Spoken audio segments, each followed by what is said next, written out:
ছোলা কষা এটা রেডি একেবারে।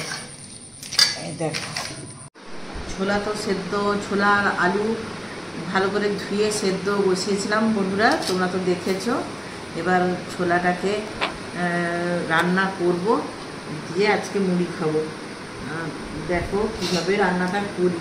ছোলা সেদ্ধ হয়, কিন্তু ছোলাটাকে আমি আজকে রান্না করব। কিন্তু আর যেটা কথা, তখন আমি সেদ্ধ করার সময়, ছোলাটা বসানোর সময় আমি কথা বলিনি, কারণ মেয়েকে মাস্টারমশাই পড়াচ্ছিলেন, ভয়েস দিতে পারিনি। এবার এই যে এখন মাস্টারমশাই চলে গেছেন, ছোলাটাও আমি রান্না করব। এই যে পেঁয়াজ আর এই একটু রসুন, আদা আর টমেটো কেটে নেব, আর ধনে পাতাও আছে। ধনে পাতাটা অবশ্য দেরি আছে দরকার, তাই ধনে পাতাটা এক্ষুনি কাটছি না। এবার পেঁয়াজ, আদা সমস্ত কিছু আমি কেটে নিয়ে তারপরে রান্নাটা বসাবো। বন্ধুরা সমস্ত কিছু ছোলাটা রান্না করার জন্য কেটে নিয়েছি। এই দেখো পেঁয়াজ কুচনো, আর লঙ্কা, কাঁচা লঙ্কা একটু কোচানো, আদা কোচানো, আর এই যে টমেটো কুচি করা, আর রসুন কুচি, আর এখানে ধনে পাতা কেটে রেখেছি। এটা শেষে দরকার, তার জন্য জলে দিয়ে রেখেছি। চলো রান্নাটা করি। যে গ্যাস জ্বালিয়ে কড়া বসিয়ে দিয়েছি। এবার এই যে সেদ্ধ করেছিলাম ওইটাকে জলটা নিগড়ে নেব ভালো করে।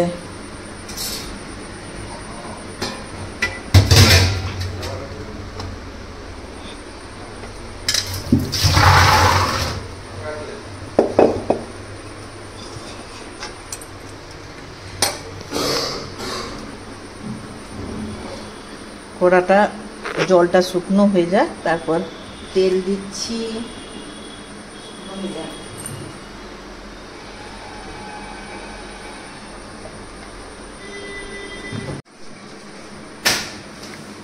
তেল দিয়ে দিলাম কড়াইতে।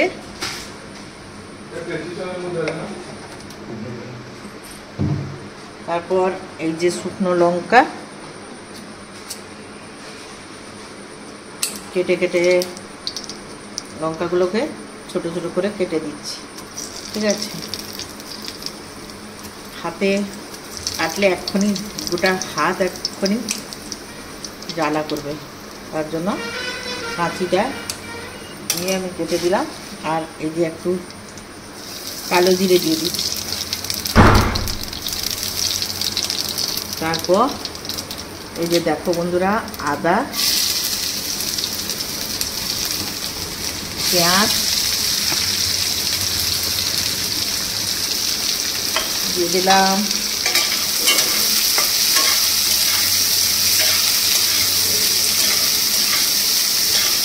ভালো করে একটু জ্বালিয়ে নিতে হবে, পেঁয়াজগুলো যাতে নরম হয়ে যায়।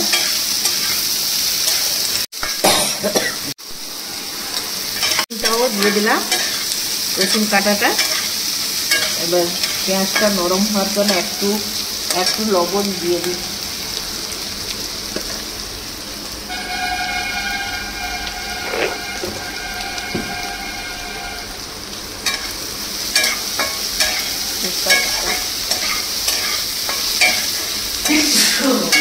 নরম হয়ে যায়, টমেটোটাও দিয়ে দিই।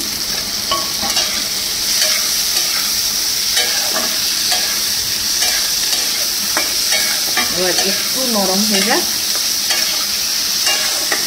জিনিসটা।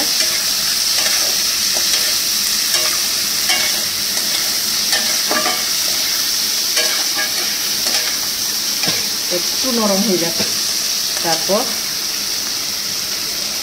অন্য কিছু যা মশলা দেওয়ার দেব।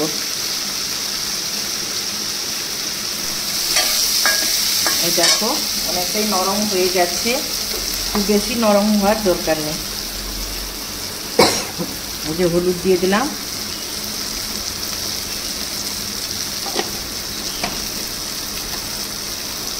আর একটু লঙ্কা গুঁড়ো দেবো।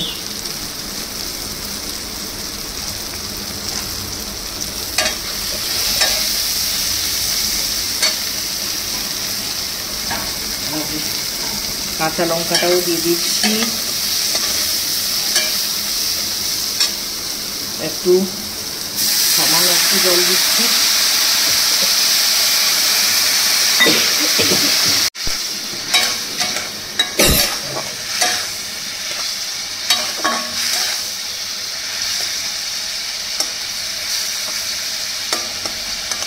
এটা দিয়েছি।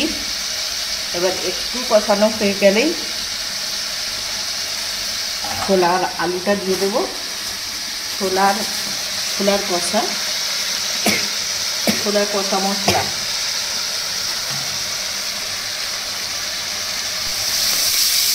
এই যে দেখো হয়ে গেছে, ছোলার আলুটা দিয়ে দিলাম।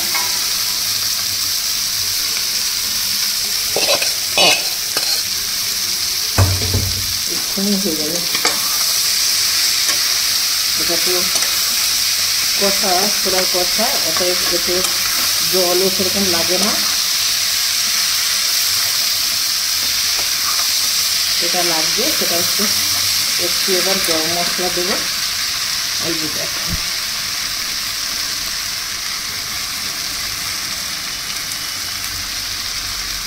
সামান্য গরম মশলা একটু দিলাম, আর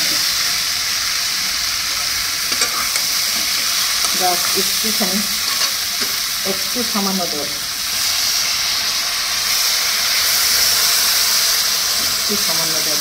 বেশি জল লাগবে না।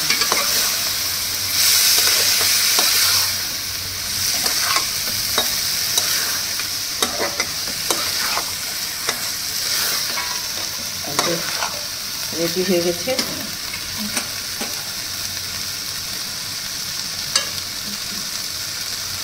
এবার কমপ্লিট হয়ে গেছে। গ্যাসটাও বন্ধ করে দিয়েছি, বন্ধ করে দিলাম।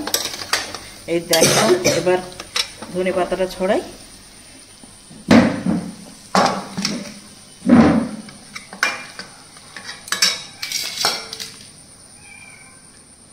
ধনে পাতাটা শেষে দিলাম। এবার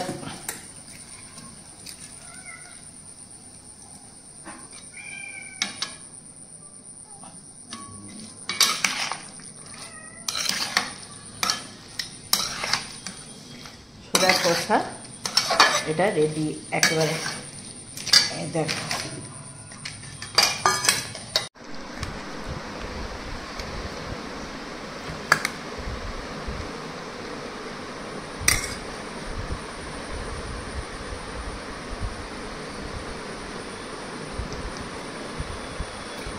দেখো ছোলা দিয়ে দিয়েছি, তারপর ধনেপাতা দিলাম, আর একটা লেবু দিলাম। এতে লেবু দিয়ে খেতে আশা করি ভালো লাগবে।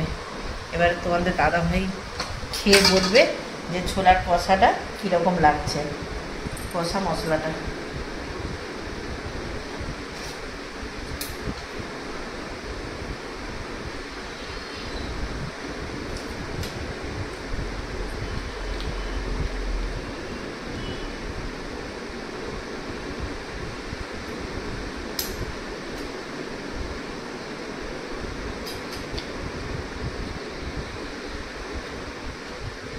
দারুণ হয়েছে, ইউনিক একবার, মানে একবার খুব সুন্দর হয়েছে।